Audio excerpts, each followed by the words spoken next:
اب بات کرتے ہیں اس شخص کی جس کا فتنہ اس زمانے میں بھی تھا اور آج بھی اس کا فتنہ باقی ہے. وہ بدبخت کون تھا؟ مرزا غلام احمد قادیانی. یہ 1839 یا 1840 عیسوی میں پیدا ہوا اور 1886 میں مرزا نے اپنی نبوت کی بنیاد رکھنا شروع کی، جو کہ جھوٹے اور عجیب و غریب من گھڑت الہام اور کشف وغیرہ پر مبنی تھی، جو کہ آج بھی اس کی بدنام زمانہ کتاب براہین احمدیہ میں موجود ہے. اس کے بعد مرزا قادیانی نے 1901 ایئر میں حقیقی نبوت کا دعویٰ کر دیا. یہ شخص انبیاء کرام کا نہایت گستاخ تھا. حضرت عیسیٰ علیہ السلام کے بارے میں لکھتا ہے کہ آپ علیہ السلام کے بہت سے معجزے مشہور ہیں، لیکن حق بات یہ ہے کہ آپ سے کوئی معجزہ ظاہر نہیں ہوا، معاذ اللہ. دعوی نبوت کے بعد مرزا کی رگ شیطانی مزید بھڑکی تو اس نے خدائی کا دعویٰ کر ڈالا. لکھتا ہے کہ میں نے نیند میں اپنے آپ کو ہو بہو اللہ دیکھا اور میں وہ اللہ ہوں. پھر میں نے آسمان و زمین بنائے اور کہا ہم نے آسمان کو ستاروں کے ساتھ سجایا ہے. استغفر اللہ، استغفر اللہ.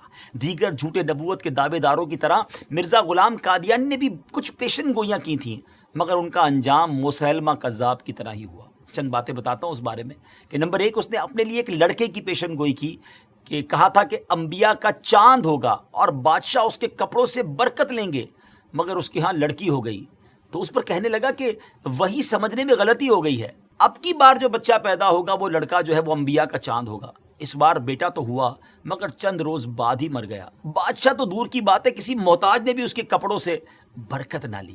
نمبر 2، اس نے ایک اور پیشن گوئی کی کہ آسمانی بیوی کی پیشن گوئی کی اور اپنی چچا زاد بہن احمدی کو خط بھیجا کہ اپنی بیٹی محمدی بیگم میرے نکاح میں دے دے.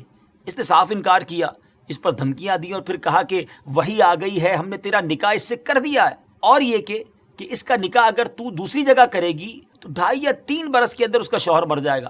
مگر اس خدا کی بندی نے اس بدبخت کی ایک نہ سنی اور سلطان محمد خان سے نکاح کر دیا. وہ آسمانی نکاح دھرا کا دھرا ہی رہ گیا، کچھ بھی نہ ہوا، وہ شوہر نہ مرا اور نہ کچھ اور ہوا.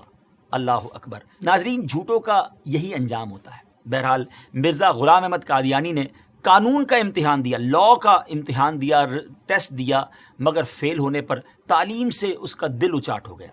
کمزوری دل و دماغ کا مرض پوری عمر رہا.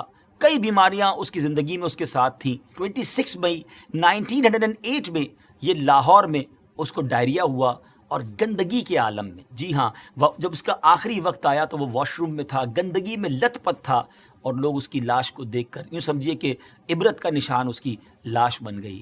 ناظرین، یہ ہے جھوٹے نبی کا انجام. ہم سب کو یقیناً یہ یقین ہے، ہمارا ایمان ہے کہ ہمارے آقا علیہ السلام ہی آخری نبی ہیں، اور خود نبی پاک علیہ السلام نے جو فرما دیا لا نبی بعدی، میرے بعد کسی نبی نے نہیں آنا، اور یہی ہمارا ایمان، یہی ہمارا بلیف ہے. لیکن ایک بات یاد رکھنی ہے کہ اس طرح کے دعوے کرنے والے، اس طرح کی جرت کرنے والے، اس طرح کا کلیم کرنے والے لوگ اور بھی آئیں گے، کیونکہ علماء کرام نے نبی پاک علیہ السلام کی احادیث سے جو ایکسٹریکٹ کیا ہے، جو شرح بیان کی ہے، وہ یہی ہے کہ قیامت سے پہلے اور بھی نبوت کے دعوے دار آئیں گے. ہو سکتا ہے اس دور میں، ہو سکتا ہے کچھ دنوں کے بعد یا کچھ سالوں کے بعد، لیکن مسلمانوں کا شروع سے یہ عقیدہ رہا کہ ان جھوٹے دعوے داروں کی طرف کوئی توجہ نہیں کرنی. ہم سب کا عقیدہ، ہمارا بلیف اتنا مضبوط ہونا چاہیے، اور ہے الحمدللہ کہ ہمارے آقا علیہ السلام ہی آخری نبی ہیں. کیا خوبصورت قرآن پاک کی سورہ احزاب کی آیت نمبر 40 ہے نا. اللہ تعالیٰ قرآن مجید میں کیا ارشاد فرماتا ہے؟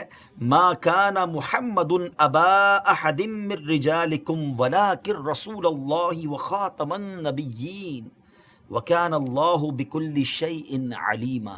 سبحان اللہ، کتنا خوبصورت اس کا ترجمہ ہے. محمد تمہارے مردوں میں کسی کے باپ نہیں ہیں، لیکن اللہ کے رسول ہیں اور سب نبیوں کے آخر میں تشریف لانے والے ہیں، اور اللہ سب کچھ جاننے والا ہے. تو الحمدللہ یہ چمکتا دمکتا عقیدہ مسلمانوں کا صبح قیامت تک انشاءاللہ جاری و ساری رہے گا کہ اللہ کے آخری نبی جناب محمد الرسول اللہ صلی اللہ تعالیٰ علیہ وسلم ہیں، اور یہی ہمارا ایمان ہے. بہرحال ان جھوٹے نبوت کے دعوے داروں کے بارے میں ہم نے جانا، اور علماء احادیث کی شرح کرتے ہوئے لکھتے ہیں کہ یہ نشانی ابھی اور چلنی ہے، یعنی اور لوگ بھی قیامت سے پہلے اس طرح کے دعوے کرتے رہیں گے اور مسلمان ان سے نپٹتے رہیں گے. بہرحال اللہ کریم ہم سب کو سچے ایمان والا، صحیح عقیدے والا مسلمان بنائے.